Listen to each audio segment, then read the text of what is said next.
July 20-ന് നിങ്ങളോടൊപ്പം പാർലമെന്റിലേക്ക് March ചെയ്യാൻ ഞാൻ ഏതു വിധേനയും ജീവനോടെ ഇരിക്കും. ജൂലൈ 20-ലെ നമ്മുടെ മാർച്ച് വിജയിച്ചില്ലെങ്കിൽ ഞാനൊരു പ്രേതമായിട്ടെങ്കിലും തിരിച്ചു വരും. കേന്ദ്ര വിദ്യാഭ്യാസ മന്ത്രി ധർമ്മേന്ദ്ര പ്രധാന്റെ രാജി ആവശ്യപ്പെട്ട് ഡൽഹി ജന്തർ മന്ദറിൽ നിരാഹാര സമരം ചെയ്തു വന്നിരുന്ന പരിസ്ഥിതി പ്രവർത്തകൻ സോനം വാങ്ചുക് പറഞ്ഞ വാക്കുകളാണിവ. നിരാഹാര സമരം 21-ാം ദിവസത്തിലേക്ക് കടന്ന സാഹചര്യത്തിൽ സോനം വാങ്ചുക്കിനെ പ്രതിഷേധ സ്ഥലത്തു നിന്ന് ബലമായി കടത്തി സഫ്ദർജംഗ് ആശുപത്രിയിലേക്ക് പോലീസ് മാറ്റി. കോക്രോച്ച് ജനതാ പാർട്ടിയുടെ പ്രക്ഷോഭത്തോട് ഐക്യദാർഢ്യം പ്രഖ്യാപിച്ചാണ് സോനം വാങ്ചുക് നിരാഹാരമിരുന്നത്. തിങ്കളാഴ്ച പാർലമെന്റ് സമ്മേളനം ആരംഭിക്കുന്ന ദിവസം ആസൂത്രണം ചെയ്തിരിക്കുന്ന പാർലമെന്റ് മാർച്ച് ഫലം കാണുമോ എന്നറിയില്ലെങ്കിലും ഭരണത്തിലിരിക്കുന്ന BJP ഈ സമരത്തെ വല്ലാതെ ഭയക്കുന്ന അവസ്ഥയിലെത്തിയിരിക്കുന്നു. അതിന്റെ ഭാഗമായാണ് പോലീസിനെ വിട്ട് വാങ്ചുക്കിനെ ആശുപത്രിയിലേക്ക് മാറ്റി തടങ്കലിൽ വെക്കാനുള്ള നീക്കം നടന്നത്. ലഡാക്കിലെ ജലക്ഷാമത്തിന് പരിഹാരമായി ലോകശ്രദ്ധ നേടിയ ഐസ് സ്തൂപ പദ്ധതി ആവിഷ്കരിച്ച എഞ്ചിനീയറാണ് വാങ്ചുക്. ഒരിക്കൽ ഭരണഘടനയിലെ 370-ാം അനുച്ഛേദം റദ്ദാക്കിയപ്പോൾ ലഡാക്കിന്റെ ദീർഘകാല സ്വപ്നം സാക്ഷാത്കരിച്ചതിന് പ്രധാനമന്ത്രിക്ക് നന്ദി എന്ന് ട്വിറ്ററിൽ എഴുതിയ പ്രധാനമന്ത്രി നരേന്ദ്രമോദിയുടെ പരിസ്ഥിതി കാഴ്ചപ്പാടിനെ പ്രശംസിച്ചുകൊണ്ടിരുന്ന ഒരാൾ അതേ ഭരണകൂടത്തിന്റെ കണ്ണിലെ കരടായി മാറുന്നു. വാങ്ചുക്കിന്റെ സമര ജീവിതത്തിലെ നാൾ വഴികളിലൂടെയാണ് ഇന്നത്തെ സ്പോട്ട്ലൈറ്റ് സഞ്ചരിക്കുന്നത്. സോനം വാങ്ചുക്കിനെ ഭരണകൂടം ഭയക്കുന്നു.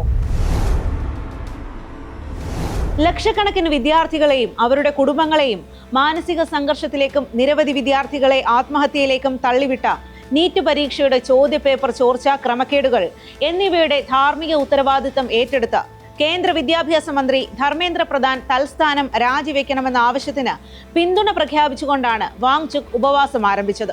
അഖിലേന്ത്യാ പ്രവേശന പരീക്ഷകൾ കുറ്റമറ്റതാക്കാൻ മതിയായ പരിഷ്കാരങ്ങളും സുതാര്യതയും ഉറപ്പുവരുത്തണമെന്നും ആവശ്യപ്പെട്ട് ആരംഭിച്ച കോക്രോച്ച് ജനതാ പാർട്ടിയുടെ ജന്തർ മന്ദറിലെ വേദിയിലാണ് അദ്ദേഹം അനിശ്ചിതകാല ഉപവാസ സമരം പ്രഖ്യാപിച്ചത്.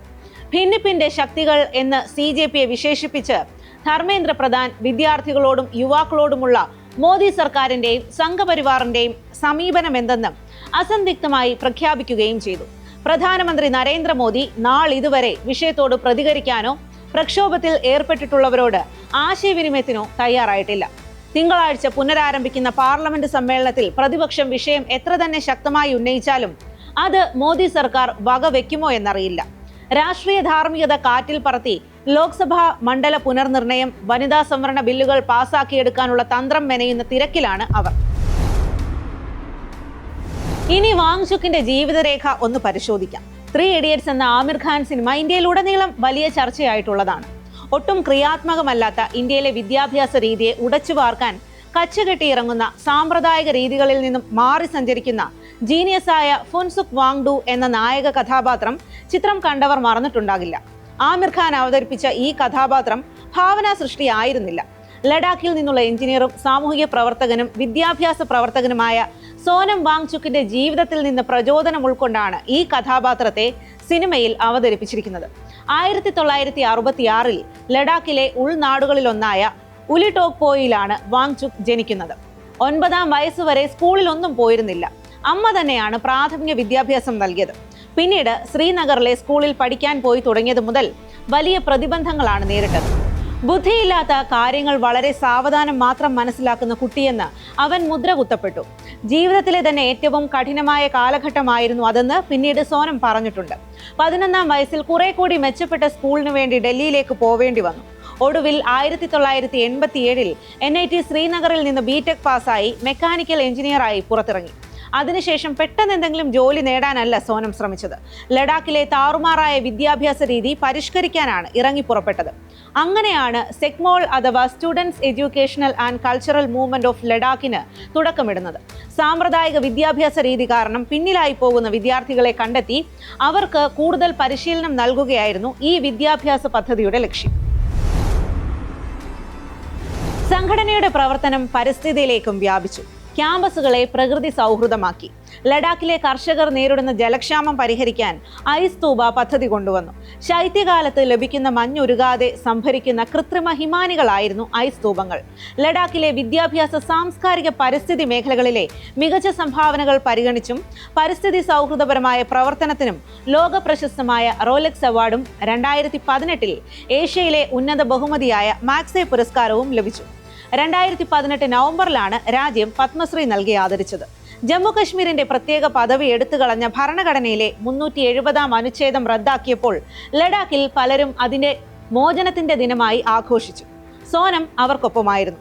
ലഡാക്കിന്റെ ദീർഘകാല സ്വപ്നം സാക്ഷാത്കരിച്ചതിന് പ്രധാനമന്ത്രിക്ക് നന്ദി പറഞ്ഞ് അദ്ദേഹം എക്സിൽ കുറിപ്പിടുകയും ചെയ്തു. ലഡാക്കിൽ 5 പുതിയ ജില്ലകൾ രൂപവത്കരിച്ചപ്പോൾ അത് വർഷങ്ങളായുള്ള ആവശ്യത്തിന്റെ സാക്ഷാത്കാരമാണെന്ന് വിശേഷിപ്പിച്ചു. എന്നാൽ പിന്നീട് പ്രാദേശിക അവകാശങ്ങൾ, ഭൂമി, പ്രകൃതി വിഭവങ്ങൾ, ജനങ്ങളുടെ ഭാവി എന്നിവയെക്കുറിച്ചുള്ള ആശങ്കകൾ ശക്തമായി ഉയർന്നപ്പോൾ അതേ വ്യക്തിക്ക് പഴയ നിലപാട് തിരുത്തേണ്ടി വന്നു. പരിസ്ഥിതി ദുർബലമായ ലഡാക്കിന് പ്രത്യേക പരിഗണനയും സ്വയംഭരണാവകാശവും ആവശ്യപ്പെട്ട് നടത്തിയ സമരമാണ് കാര്യങ്ങൾ മാറ്റിമറിച്ചത്. 2020 ലഡാക്കിന്റെ ഭൂമി, പരിസ്ഥിതി, സംസ്കാരം എന്നിവ സംരക്ഷിക്കാൻ ഭരണഘടനയുടെ 6-ാം ഷെഡ്യൂൾ നടപ്പിലാക്കണമെന്ന ആവശ്യമുന്നയിച്ച് പ്രതിഷേധത്തിനിറങ്ങി. -ഡിഗ്രി തണുപ്പിൽ 5 ദിവസത്തെ പ്രതീകാത്മക നിരാഹാര സമരം നടത്തിക്കൊണ്ട് ദേശീയ ശ്രദ്ധ ആകർഷിച്ചു. കേന്ദ്ര സർക്കാരുമായുള്ള ലഡാക്ക് പ്രതിനിധികളുടെ ചർച്ചകൾ പരാജയപ്പെട്ടതിനെ തുടർന്ന് 2024 21 ദിവസത്തെ അനിശ്ചിതകാല നിരാഹാര സമരം നടത്തി. സെപ്റ്റംബർ 10 ആരംഭിച്ച നിരാഹാര സമരത്തിനിടെ നടന്ന സംഘർഷങ്ങൾ അദ്ദേഹത്തെ ഭരണകൂട വിരുദ്ധനാക്കി. ജനക്കൂട്ടത്തെ കലാപത്തിന് പ്രേരിപ്പിച്ചു എന്ന ദേശീയ സുരക്ഷാ കുറ്റം ചുമത്തി അറസ്റ്റ് ചെയ്യപ്പെട്ടു. ഈ വർഷം മാർച്ചിലാണ് രാജ്യവ്യാപകമായ പ്രതിഷേധങ്ങൾക്കും സുപ്രീം കോടതി ഇടപെടലുകൾക്കും ഒടുവിൽ അദ്ദേഹത്തിന്മേൽ ചുമത്തിയ തടങ്കൽ ശിക്ഷ കേന്ദ്ര സർക്കാർ റദ്ദാക്കിയത്.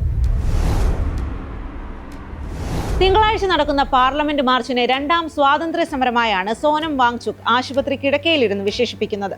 ഭാര്യയാണ് അദ്ദേഹത്തിന്റെ കയ്യെഴുത്ത് പ്രതി പുറത്തുവിട്ടത്. ഒരു കാലത്ത് സർക്കാരിന്റെ വികസന നയങ്ങളെയും പരിസ്ഥിതി കാഴ്ചപ്പാടുകളെയും പ്രശംസിച്ചിരുന്ന സോനം വാങ്ചുക് ഇന്ന് അതേ ഭരണകൂടത്തിന്റെ കണ്ണിലെ കരടായി മാറിയത് ഒരു വ്യക്തിയുടെ മാത്രം മാറ്റമല്ല, മറിച്ച് ജനാധിപത്യപരമായ വിയോജിപ്പുകളെ ഭരണകൂടം എപ്രകാരം നോക്കിക്കാണുന്നു എന്നതിന്റെ അടയാളപ്പെടുത്തൽ കൂടിയാണ്. അധികാരത്തിന്റെ ഉന്നതങ്ങളിൽ ഇരിക്കുന്നവർക്ക് അപ്രിയമായ സത്യങ്ങൾ വിളിച്ചു പറയുന്നവർ ഭീഷണിയായി മാറുന്നിടത്ത് ജനാധിപത്യം ശ്വാസം മുട്ടുകയാണ്.